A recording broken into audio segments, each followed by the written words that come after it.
Boa noite. Boa noite, senhores internautas. Hoje estamos num dia muito feliz, muito mais do que os outros dias.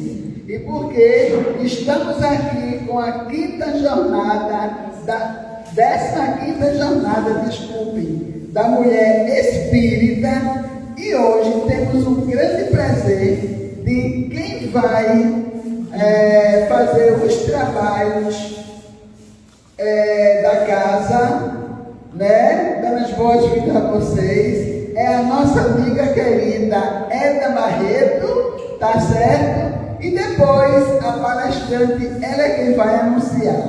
Então sejam todos bem-vindos. Edna? Boa noite. Muita paz e muita luz para todos nós. É com imensa alegria que nós fazemos parte da jornada espírita da AG2, da área geográfica da CE, é a área geográfica 2 e a 4. E nós hoje estamos aqui, a 15ª, como disse a nossa querida irmã e amiga Edinha, é a 15º ano que nós estamos realizando esse trabalho. Esse trabalho iniciou apenas com as palestras, mas depois nós entendemos que para ser mais aconchegante esse trabalho, nós deveríamos introduzir a estas palestras um dia para visita a um orfanato, a um abrigo, enfim, tanto aqui do Grande Recife, como também do interior. E assim foi feito. Hoje, nós fazemos nosso trabalho da jornada com as palestras e também iniciamos no primeiro domingo de agosto.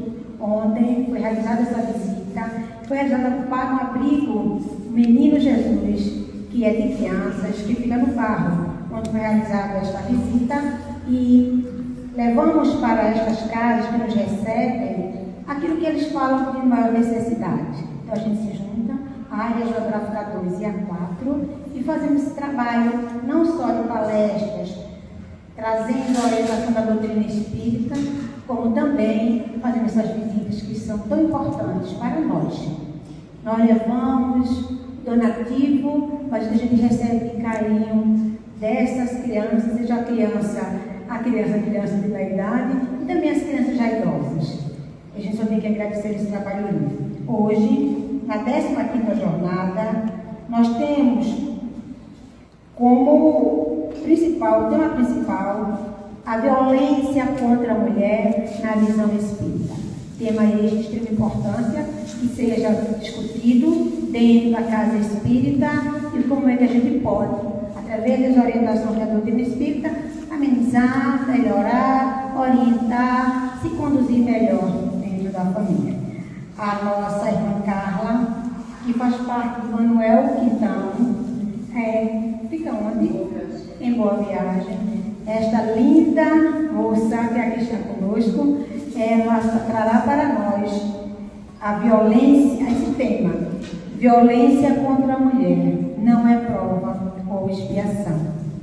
Que possamos nós ficarmos bem atentos às orientações que serão trazidas pela nossa irmã, e com toda certeza o trabalho que vai ser realizado por ela não é apenas ela, mas com certeza, durante o trabalho, ela receberá também as orientações dos bons espíritos, os que fazem essa casa, a Liga Espírita de Pernambuco, como também a casa que ela faz parte, e quiçá outros irmãos espirituais das casas que também nós fazemos parte. É com imensa alegria, cara, de estar te recebendo e já agradecendo pelo teu carinho e pela tua atenção com todos nós.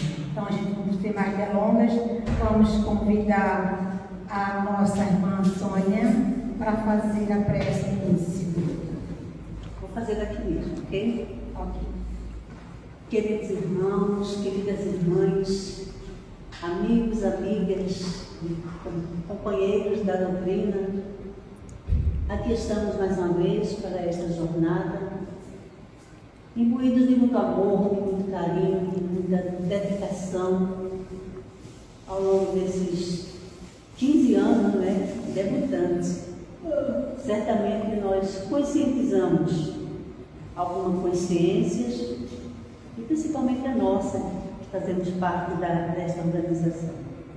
Então, Jesus, que essa noite transcorra na paz, na harmonia, que o tema a ser proferido de tanta profundidade e necessário para o momento atual, nós vamos pedir a tua proteção para a nossa querida irmã Carla, para que em teu nome ela sinta-se autorizada a trazer a mensagem para todos nós na noite de hoje. Então, que Deus nos abençoe, paz, luz e equilíbrio para todos nós. Que Deus nos abençoe. Que assim seja, em tua permissão, Mestre Divino, a permissão da equipe espiritual da casa, a gente inicia a palestra de hoje. Muita paz e já luz a todos.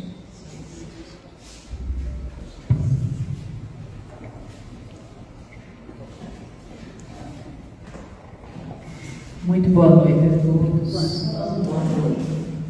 O tema da noite de hoje é um tema bem atual, né? Que trata sobre a violência contra a mulher. E o que é que a doutrina dos Espíritos tem a nos esclarecer sobre isso? Eu aponto para onde? Para cá? Não está aí. Para cá? Geralmente é aqui, né? Cadê? Tá bom? Agora. Eu trouxe aqui alguns dados que são bem atuais de feminicídio no Brasil. O nosso país ele registrou no ano de 2025 um total de 1.568 mulheres assassinadas em relação à sua condição de gênero. Isso reflete um aumento de 4,7% em relação a 2024, quando houve 1.492 casos. Então, atualmente, no ano de 2026, uma mulher foi vítima do feminicídio a cada 5 horas e 25 minutos no primeiro trimestre de 2026. Isso é uma estatística muito alta. Se nós acessarmos as redes sociais, é impressionante o número de assassinatos das mulheres, né? E de acordo com o Ministério da Justiça e Segurança Pública, o Brasil registrou 399 vítimas de feminicídio só nos meses de janeiro a março, certo? Então, tudo isso nos revela que o ano de 2026 é o mais letal para as mulheres no recorte do primeiro trimestre. Ou seja, comparativamente, está sempre crescendo o número de assassinatos de mulheres. Conseguiu? Passar. Está um pouco lento, né? Tá. Enquanto não passa, vamos comentando esses dados. Ora, muitas vezes esse assassinato ele não ocorre por parte de pessoas estranhas à família. Muitas vezes acontece dentro da própria família, né? E geralmente é por conta de ex-companheiros ou companheiros, ex-cônjuges. Inclusive também, agora, nós poderíamos acrescentar filhos que matam as mães no processo de violência absurda, né? E aí, a se perguntar, o que é o feminicídio? Eu estou apertando aqui mesmo. O feminicídio é o assassinato da mulher em razão da sua condição de sexo feminino. Ao contrário do homicídio, o homicídio é a morte de uma pessoa por qualquer outro motivo, independentemente da questão de ser mulher.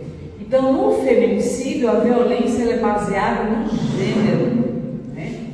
Então, é a forma extrema de violência contra a mulher. E por que isso está tão em manchete nos dias atuais? Porque antigamente os crimes não tinham essa visibilidade que atualmente alcança. E claro que a internet nos amigos comuns, ou seja, pode ter sido por uma questão de assalto, que é chamado latrocínio, ou uma briga de trânsito, ou motivo sem ser um motivo de gênero, ao contrário do feminicídio.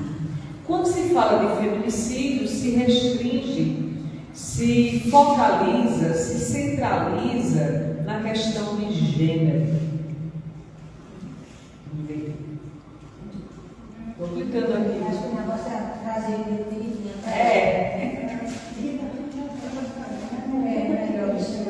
Fica passando. Eu estou clicando aqui e não passa.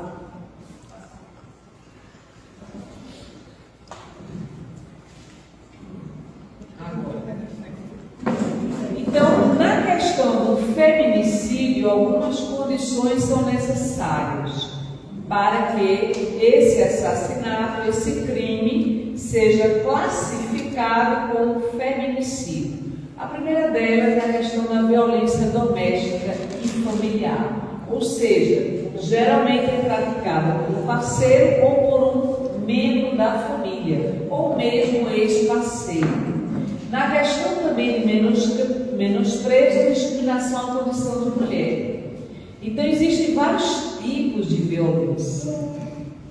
Claro que nós estamos a falar do assassinato, mas e a violência psicológica que a mulher vive?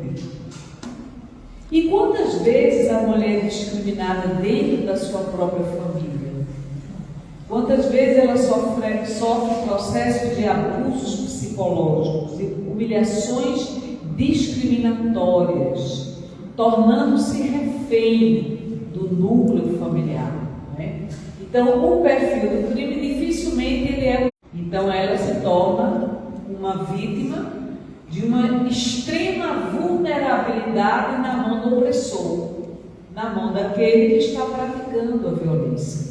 Quando nós estamos a saber de um processo de assassinato, isso já é o ápice da violência, né? Geralmente essa vítima vem sofrendo abusos psicológicos, uma conduta abusiva intensificada e gradativa, culminando na própria morte da vítima. Não é incomum de nós termos acesso a conhecimento de que muitas dessas vítimas abriram um boletim de ocorrência numa delegacia da mulher, pedindo proteção.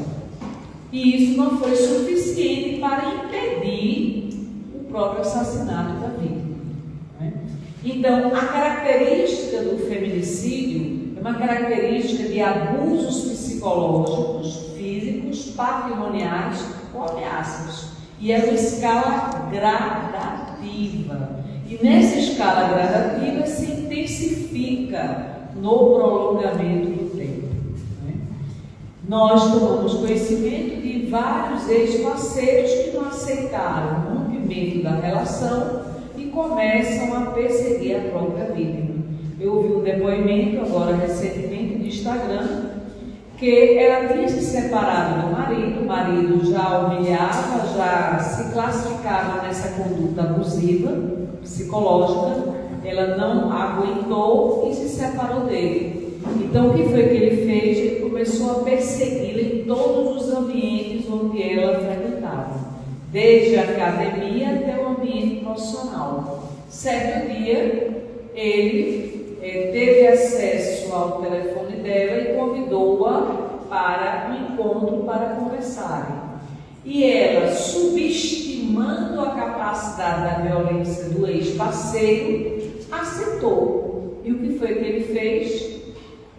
Ele foi na casa dela, entrou no apartamento dela, e aí ele desferiu vários golpes de faca contra ela, inclusive atingindo o próprio rosto dela. Ela só não morreu porque a vizinha sabia da situação dela, escutou os gritos e conseguiu chamar a polícia, mas ela levou várias facadas desse ex-parceiro. E esse ex-parceiro foi preso pela polícia e hoje responde no sistema criminal. Mas ela poderia ter evitado. E aí uma das coisas que a gente chama a atenção é que quem tem um perfil da violência psicológica, isso é um padrão comportamental. O padrão comportamental é de violência. Ele não aceita a perda. Ele não aceita que ele não tenha decidido o final da relação, mas sim a companheira. E você vai esperar o quê de uma pessoa que desenvolveu um padrão de violência? Própria violência, não é? Pode passar, por favor. Antes de falar sobre como é o pensamento de Joana de Ângeles, a mentora de Divaldo Pereira Franco, sobre a questão da mulher, eu quero chamar a atenção a uma característica de personalidade que se chama narcisismo. O narcisista é aquele que tem características de centralidade, o ego extremamente inflamado, e ele é uma pessoa confiável, uma pessoa idônea, uma pessoa equilibrada, e ele acreditou naquela personalidade que ele teatralizou. Resultado, em 2 meses ela casou-se com ele. Perto de voltar para o Brasil, ela casou-se e ali ele começou a mostrar a verdadeira face dele, quem ele era de verdade. Não teve um dia sequer que ela tenha tido uma trégua nesse relacionamento. Ele era extremamente violento, extremamente cínico, uma pessoa que sentia prazer em machucá-la. Todo narcisista tem esse comportamento. E aí eu chamo a atenção que todos nós deveríamos ter algum conhecimento da ciência da personalidade, para decifrar, identificar quem é a outra pessoa com quem nós estamos nos relacionando. Ele dá indícios, mas a companheira não percebeu. E não percebeu exatamente na fase do namoro, do relacionamento antes do casamento.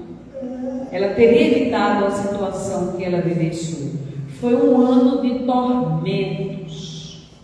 Foi um ano de oscilações e gangorras emocionais. Tanto ela fazia estar no céu, quanto a pouco estava no inferno. E ele tratava ela contra gotas. O que ele pudesse fazer para humilhar ela, ele fazia, comparando-a, inclusive, com outras mulheres, certo? Todo tipo de violência psicológica que vocês possam imaginar. Ela, apaixonadíssima no início, não enxergava o Paulo e acreditava na possibilidade de recuperação dele. E acreditava que ele poderia mudar o comportamento, na esperança que ele se mantivesse apaixonado por ela. O narcisista não consegue amar outra pessoa senão ele próprio. Então não espere do narcisista que ele tenha empatia, que ele tenha compaixão por você, que ele tenha sentimentos de preocupação por você, que ele cuide de você como mulher. Ele não vai cuidar. Ele vai tratar você como um objeto que inicialmente o fascina pela conquista, e quando conquistada a mulher, ele agora descarta ela com uma roupa que já usou, não tem mais serventia para ele. Só o desconhecimento e a paixão levam a mulher a acreditar que alguém com essas características de personalidade poderia fazê-la feliz. Então, até que ela se convencesse de que ele atraía de todas as formas, que ele era violento e que ele estava causando um grande prejuízo psicológico a ela, levou-se um bom tempo, mesmo eu orientando ela passo a passo, certo? Então agora eu trago um pensamento de Joana de Ângeles, uma mensagem obtida através do médium Divaldo Franco no livro Diretrizes para o Êxito.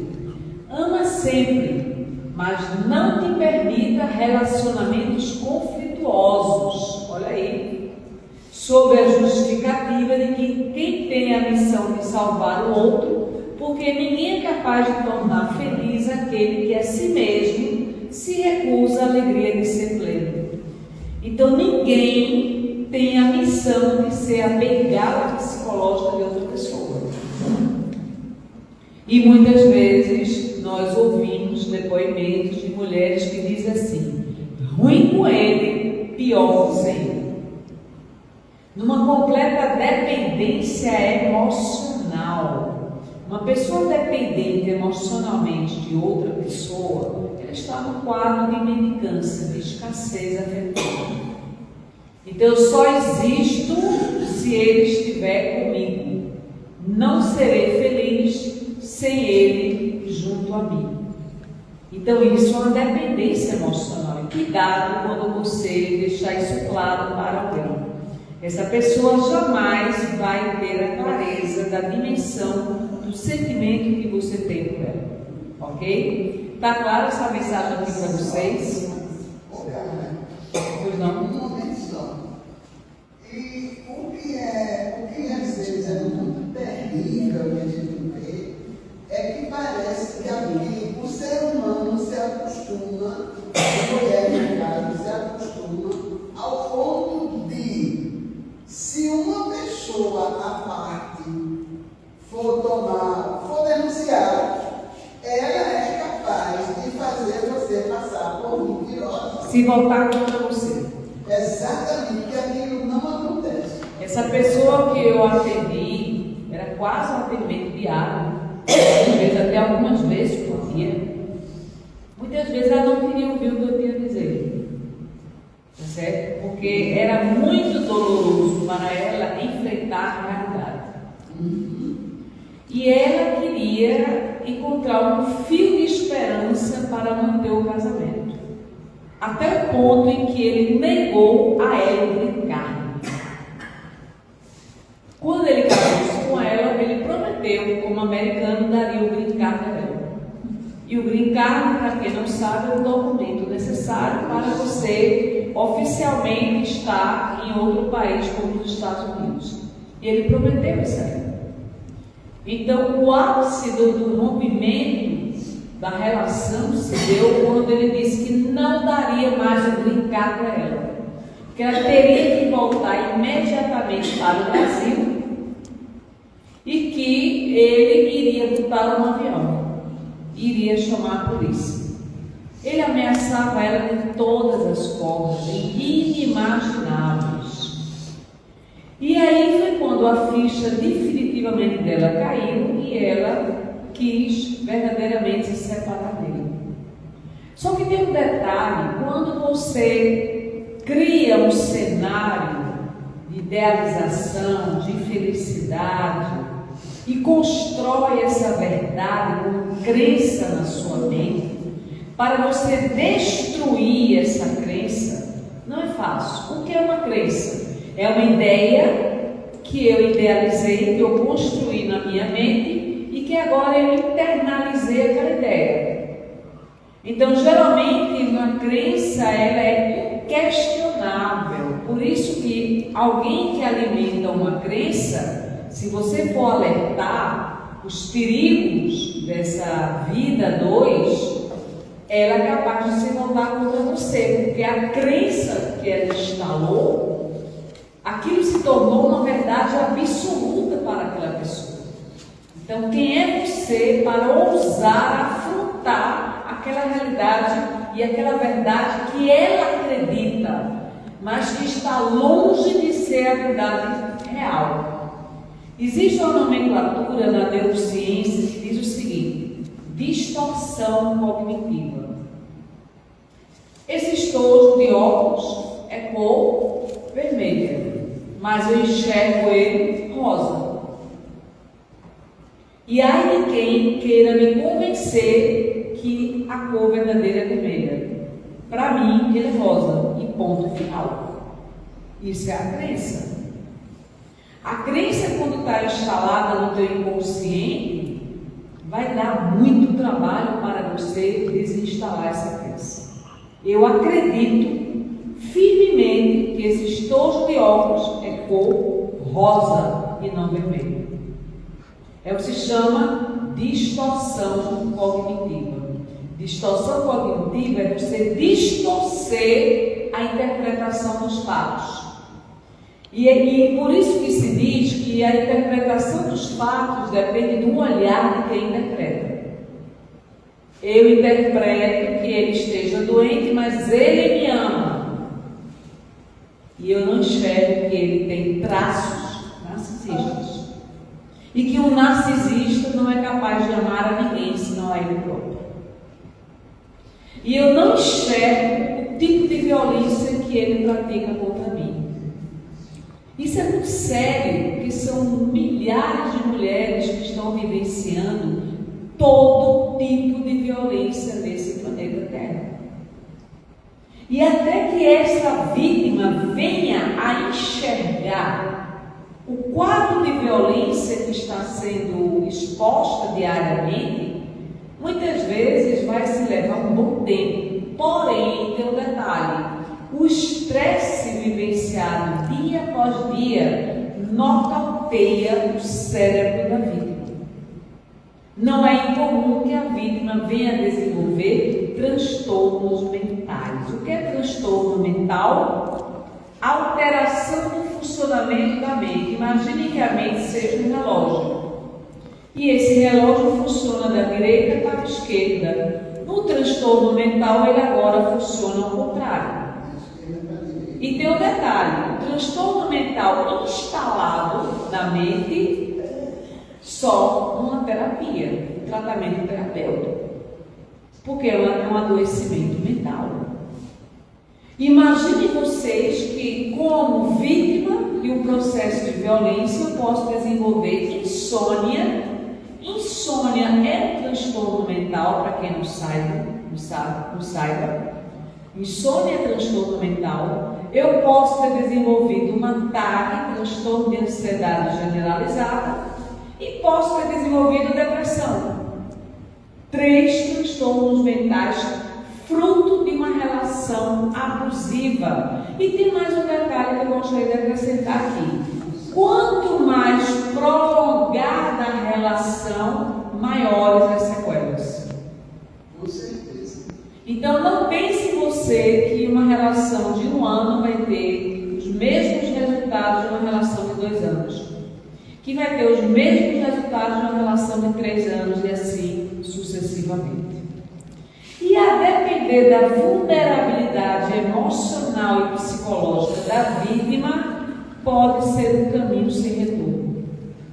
Também um estrago no psiquismo da própria vítima. Então, nessa mensagem que Joana de Ângeles nos alerta, ela nos chama a atenção que nós não deveríamos, em nome do amor, permitir relacionamentos conflituosos, sob a justificativa de que nós temos a missão de salvar o outro. Você não tem a missão de salvar quem não quer ser salvo, quem não quer se tratar. E tem um alerta: uma vez bipolar, sempre bipolar. Uma vez narcisista, sempre narcisista. Uma vez psicopata, sempre psicopata. Transtornos mentais de personalidade não se alteram. E você acha que você vai alterar o comportamento do companheiro. Puro desconhecimento do que a ciência nos sinaliza. Pode passar por uma coisa. E aqui eu trouxe uma lição muito interessante em relação ao violento, aquele que é instrumento da violência. O orgulho leva-nos a crer mais de pessoas, a não poder sofrer uma comparação que possa nos rebaixar, a vos considerar, ao contrário, de tal modo acima dos vossos irmãos, seja como espírito, seja como posição social, seja mesmo como superioridade pessoal, que o menor paralelo vos irrita e vos fere. E o que ocorre então? Entregai-vos à cólera. Então veja que a doutrina espírita nos traz uma explicação muito clara muito simples, mas direta. Então, pessoas extremamente violentas estão entregues à própria cólera. Eric Berne é um psiquiatra norte-americano que nos alerta que somos detentores de 5 emoções básicas na vida. Primeira delas, o medo. Segundo, tristeza. Terceira, raiva. Quarta, emoção, alegria. E a quinta, afeto. O problema não é você sentir raiva. O problema é o que você faz com a raiva que você sente. Cólera já é a consequência da emoção básica que é primária, chamada raiva. Todos nós somos detentores dessas emoções. São mecanismos de sobrevivência. O problema não é você sentir eventualmente a emoção da raiva. É você viver sob o piloto automático da raiva. Então imagine uma máquina de lavar roupa funcionando 24 horas todos os dias durante toda a existência da máquina. Vai entrar em circuito. É o que acontece com um ser humano que é movido pela raiva. Imagine que agora, por um simples comentário que eu faça, um questionamento simples, a pessoa se torna encolerizada. E ela joga contra você a própria cólera. Veja o que é alguém que não consegue gerir as próprias emoções. O portador de transtorno mental de personalidade, ele não se auto-administra. Ele não administra as próprias emoções.